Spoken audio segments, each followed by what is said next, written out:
बच्चों, हम लोग श्वसन तंत्र के बारे में या रेस्पिरेटरी सिस्टम के बारे में स्टडी कर चुके हैं। आज हम पढ़ेंगे श्वसन के कितने स्टेप्स होते हैं, मतलब कि जो रेस्पिरेशन है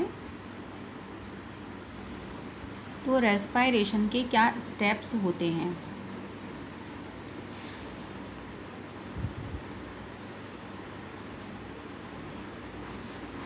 ठीक है, तो आपको पहले भी बताया था कि रेस्पिरेशन की रिक्वायरमेंट क्या है, क्यों ज़रूरी होता है रेस्पिरेशन करना जितने भी लिविंग्स होते हैं। तो production of energy for production of energy, ठीक है, इस वजह से किसकी रिक्वायरमेंट होती है, किस प्रोसेस की रिक्वायरमेंट होती है, रेस्पिरेशन की। तो हम यहाँ पर देखते हैं, अच्छा एनर्जी कहाँ बनती है, सेल के अंदर। ठीक है, किसके अंदर बनती है, सेल के अंदर। ये हम सभी जानते हैं कि जब हम रेस्पिरेशन करते हैं या ब्रीथिंग करते हैं तो ऑक्सीजन को लेते हैं और कार्बन डाइऑक्साइड को रिमूव करते हैं। तो ये जो प्रोसेस है वो कहाँ हो रही होगी, तो ऑक्सीजन को लेके ग्लूकोज जो होगा, मान लीजिए मैंने यहाँ पे एक बड़ी सी सेल बनाई है, तो सेल ग्लूकोज जो न्यूट्रिशन पढ़ा था अभी, तो न्यूट्रिशन में आफ्टर डाइजेशन जो कार्बोहाइड्रेट था वो ग्लूकोज में ब्रेक डाउन हो गया था। तो ग्लूकोज भी सेल के अंदर चला जाता है ब्लड के थ्रू, और ऑक्सीजन भी ब्लड के थ्रू कहाँ चली जाती है, सेल के अंदर। ये सेल है और ये क्या बनाता है, एटीपी, और प्लस एक वेस्ट गैस प्रोडक्ट प्रोड्यूस करता है जिसका नाम है CO2। इसको बॉडी से बाहर निकाल दिया जाता है। जो हम सांस लेते हैं तो ऑक्सीजन लेते हैं, और जब बाहर छोड़ते हैं सांस तो CO2। तो ये जो प्रोसेस है ये कैसे कंप्लीट होती है, कहाँ से हमारी बॉडी में CO2 बन जाती है और कैसे ऑक्सीजन हमारी एक सेल के अंदर चली जाती है। तो ये पूरा जो स्टेप है रेस्पिरेशन के अंतर्गत आता है। तो स्टेप जो है रेस्पिरेशन के हम देखते हैं यहाँ पे, जो पहला स्टेप है हमारा वो कहलाता है हमारा ब्रीथिंग। ठीक है, ब्रीथिंग जो है इसके भी 2 स्टेप्स होते हैं, वो भी हम देखेंगे। दूसरा स्टेप जो होता है वो हमारा आता है एक्सचेंज ऑफ गैसेस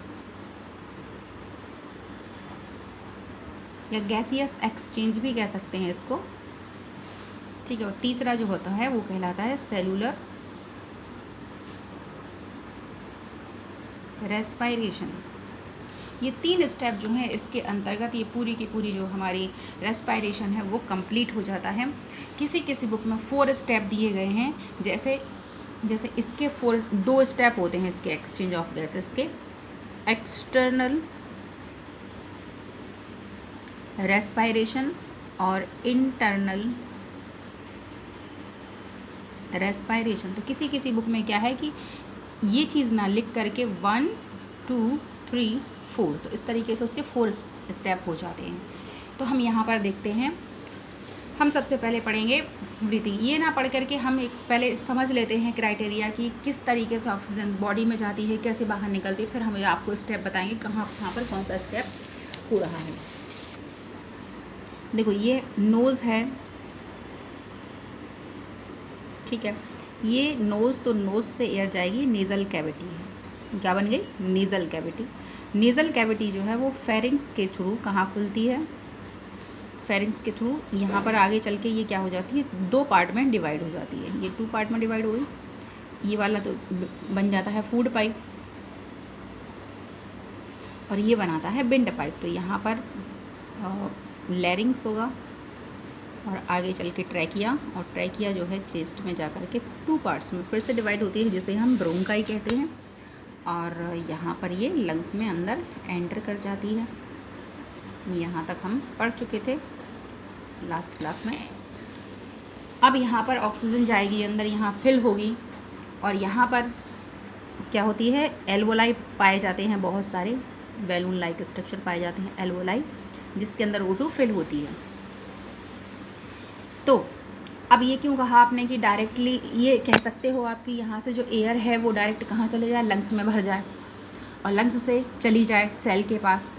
सेल के जाने के लिए यहाँ से सेल में जाएगी तो सेल के पास ऑक्सीजन डायरेक्टली नहीं जाती है, वो ब्लड के थ्रू जाएगी। हमारी बॉडी में जैसे हम ह्यूमन बींग्स को या हमारे लगेज को, सामान को एक जगह से दूसरी जगह ले जाने के लिए मीन्स ऑफ ट्रांसपोर्ट होते हैं, या यातायात के साधन हैं वो होते हैं, उसी तरीके से हमारे बॉडी के अंदर भी ढेर सारी चीज़ों का, जैसे एंजाइम्स हैं, हार्मोन्स हैं, जो हम मेडिसिन्स खाते हैं वो है, खाना खाया ये है, पानी है, मतलब जो कुछ भी हम इनटेक करते हैं और जो हमारी बॉडी से बाहर निकलता है, तो वो सारा का सारा क्या होता है, ब्लड में मिक्स होकर के जहाँ जहाँ जिसकी रिक्वायरमेंट होती है वहाँ उसको पहुंचा दिया जाता है। मतलब हमारे शरीर के अंदर भी एक ट्रेन चल रही होती है जो सामान को एक जगह से उठा के दूसरी जगह ले जाती है। वो ट्रेन कौन है? ब्लड है। तो यहाँ पर ब्लड का भी इम्पॉर्टेंट रोल होने वाला है। तो यहाँ हम बनाते हैं हृदय, क्योंकि जो हार्ट, ह्यूमन का हार्ट है वो ब्लड को पंप करने का काम कर, जब पंपिंग ही नहीं होगा तो फिर किस तरीके से वो एक ऑर्गन से दूसरे ऑर्गन तक पहुँचेगा। तो क्या होता है कि जो हृदय है वो दोनों लंग्स के बीच में यहाँ सिचुएटेड होगा, लेकिन हम यहाँ बना रहे हैं नीचे। तो ये हृदय है, हृदय के 4 चैम्बर होते हैं। कितने चैम्बर होते हैं? 4। ये वाला है हमारा, इस तरफ वाला होगा लेफ़्ट, सॉरी इस तरफ वाले राइट और इस तरफ वाले लेफ़्ट। तो ये है हमारा राइट एट्रियम और ये है राइट वेंट्रिकल। उसी तरीके से ये लेफ़्ट एट्रियम और ये वाला लेफ़्ट वेंट्रिकल। अब जो ऑक्सीजन है वो कहाँ जाएगी? सेल में।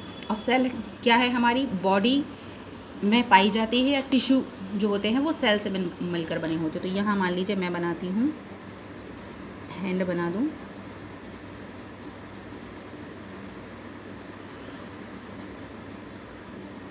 ठीक है, ये हाथ है, हाथ की हम यहाँ पे एक सेल को बना देते हैं। यहाँ निकाली हमने इसकी एक सेल और ये बना दी, ये क्या है? सेल, ठीक है, ऑब्लिक टिश्यू,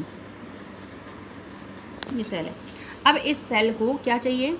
एनर्जी चाहिए, ठीक है। मान लीजिए हमें हाथ से काम करना है, तो हमारा काम कौन करेगा? सेल्स ही तो करेगी, मतलब एनर्जी बनाएंगी ना ये सेल।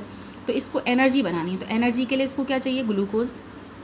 तो ग्लूकोज न्यूट्रिशन के थ्रू, मान लीजिए खाना खाया इस व्यक्ति ने, ये पूरा व्यक्ति है, तो ब्लड में मिलकर के ग्लूकोज कहाँ पहुँच गया? सेल के अंदर।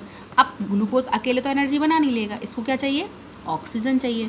तो ऑक्सीजन अब इसके पास कैसे आएगी? देखो कैसे आएगी। ये यहाँ से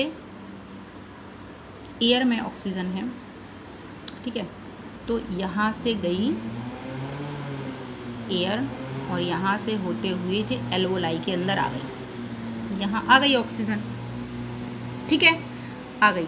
अब जो एल्वोलाई है उसके ऊपर ब्लड वेसल्स का बहुत सारा घना जाल होता है, ठीक है। मान लीजिए ये एल्वोलाई है, तो उसके ऊपर इस तरीके से हेयर लाइक स्ट्रक्चर जो होते हैं, क्योंकि जो ब्लड वेसल्स होती हैं वो डिवाइड हो करके, जिस तरीके से यहाँ पर ये ट्रैकिया है वो बार बार डिवाइड होकर ब्रोंकाई, ब्रैंक्यूल्स, प्राइमरी, ट्रांसरी ब्रैंक्यूल्स, इस तरीके से डिवाइड होती जाती थी। उसी तरीके से ब्लड वेसल्स भी बहुत टाइम्स डिवाइड हो करके और बहुत ही महीन, बालों की जितनी पतली महीन कैप हो जाती हैं वो, तो उनको हम कैपिलरीज कहते हैं। तो यहाँ पर क्या होगा? कैपिलरीज का जाल पाया जाएगा। तो यहाँ मान लीजिए कि मैं बना देती हूँ,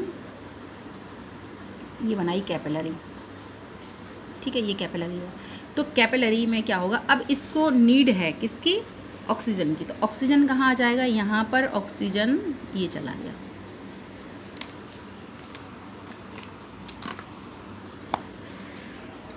ये ऑक्सीजन जो है वो आ गया ब्लड कैपिलरी के अंदर, ठीक है। अब ब्लड कैपिलरी से जो ऑक्सीजन है वो कहाँ आएगा? जो हृदय है, यहाँ से जो ब्लड है वो क्या करेगा? इस ब्लड को, इसमें जब ऑक्सीजन मिल जाएगी ब्लड में तो ये शुद्ध हो जाएगा, ब्लड जो है वो कैसा हो जाएगा? प्योर या ऑक्सीजनेटेड ब्लड हो जाएगा।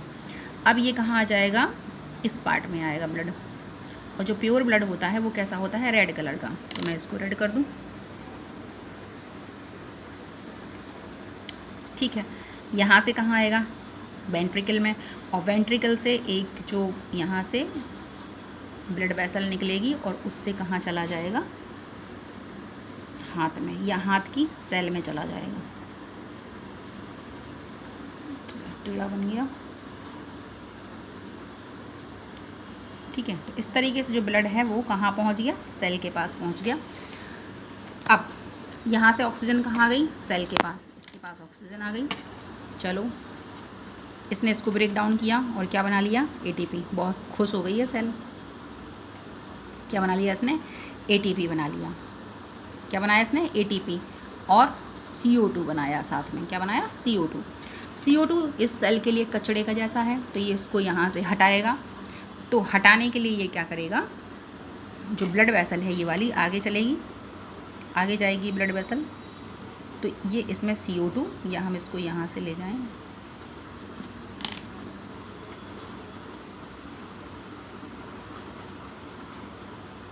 ठीक है, यहाँ O2 है तो ये यहाँ आ गया सेल में O2, और जब ये CO2 जो है, ये वाला CO2 यहाँ जो फॉर्म हुआ CO2 इसके अंदर चला जाएगा, ठीक है, CO2 अंदर चला गया तो ये ब्लड हो जाएगा इम्प्योर, अशुद्ध हो जाएगा ये ब्लड, या डीऑक्सीजनेटेड हो जाएगा ब्लड। और डीऑक्सीजनेटेड जो ब्लड है वो कहाँ जाएगा, ह्यूमन हार्ट के राइट ऑरिकल में जाएगा, चला गया, और यहाँ से कहाँ जाएगा, वेंट्रिकल में आएगा, और वेंट्रिकल से कहाँ चला जाएगा, लंग्स में। यहाँ भी एक लंग्स से नहीं आएगा, यहाँ पे 2 लंग्स से आएगा शुद्ध होकर के ब्लड, ठीक है, और यहाँ से भी जो इम्प्योर ब्लड है वो भी दोनों लंग्स में जाएगा।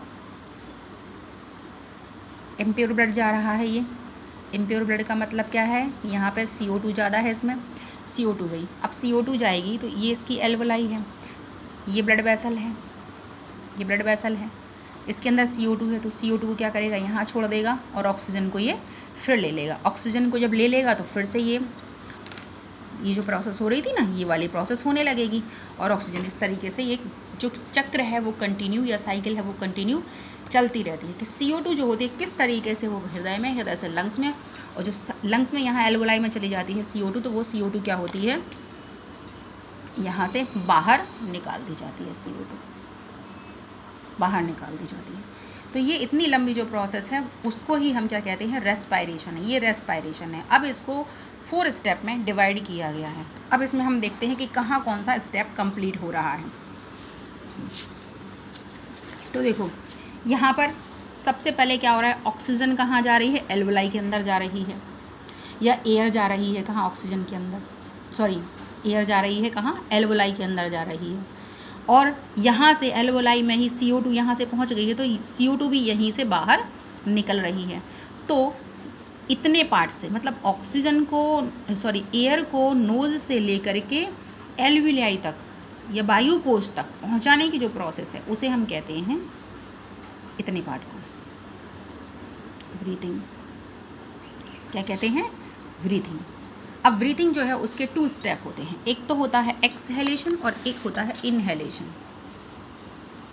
इनहेलेशन और दूसरा होता है एक्सहेलेशन, ठीक है। इनहेलेशन का मतलब इनटेक करना, इनहेल लेना, और एक्स का मतलब होता है आउट करना। मतलब कि जब हम वायु को लेंगे, ठीक है, वायु को हम ग्रहण करेंगे तो उसको हम क्या बोलेंगे, इनहेलेशन, और जब हम वायु को बाहर निकालेंगे तो उसको बोलेंगे हम एक्सहेलेशन। जब हम वायु को ग्रहण करेंगे, जब हम एयर को इनटेक कर रहे थे तो उसमें ज़्यादा मात्रा में कौन था, ऑक्सीजन था, और जब हम बाहर निकाल रहे थे तो उसमें ज़्यादा मात्रा में कौन था, CO2 था, क्योंकि ऑक्सीजन को ले लिया था और CO2 को उसमें छोड़ दिया था। तो यहाँ पर इसीलिए हम कहते हैं कि ऑक्सीजन को लेते हैं और कार्बन डाइऑक्साइड को छोड़ते हैं। तो बिल्कुल 100% ऑक्सीजन को ना हम लेते हैं और 100% ना हम ऑक्सीजन को, सॉरी कार्बन डाइऑक्साइड को छोड़ते हैं। हम वायु को लेते हैं और वायु को छोड़ते हैं। लेकिन जब लेते हैं हम वायु को या एयर को, जब हम ग्रहण करते हैं तो उसमें परसेंटेज ऑक्सीजन का ज़्यादा होता है, अदर गैसेस का कम होता है। नाइट्रोजन तो होती ही है, लेकिन हमें अदर गैसेस से मतलब नहीं होता है, हमें केवल O2 और CO2 से मतलब होता है।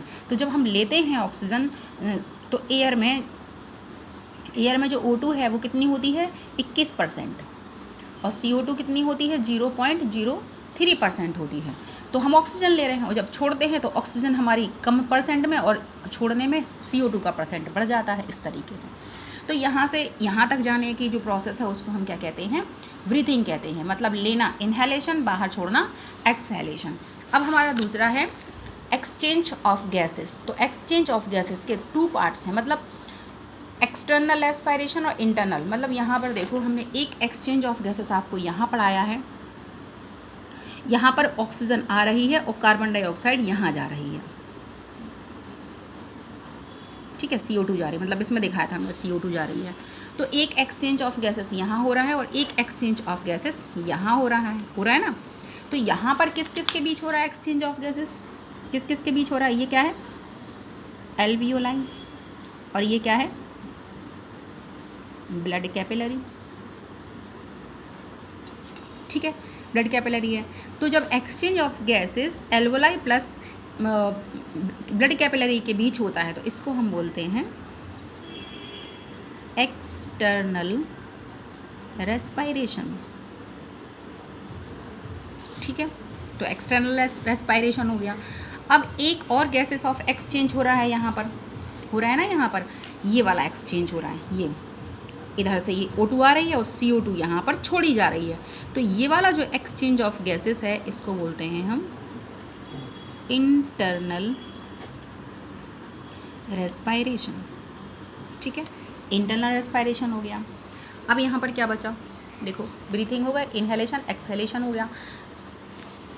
लेना इनहेलेशन, बाहर छोड़ना एक्सहेलेशन। एक्सचेंज ऑफ गैसेस में internal respiration, sorry external respiration कहाँ पर? जब एल्वोलाई और ब्लड कैपिलरी के बीच क्या हो? लंग्स के अंदर। कहाँ पर? लंग्स के अंदर। एल्वोलाई कहाँ होती है? लंग्स के अंदर। तो लंग्स के अंदर जो एक्सचेंज ऑफ गैसेस हो रहा है उसको हम बोलेंगे एक्सटर्नल रेस्पायरेशन।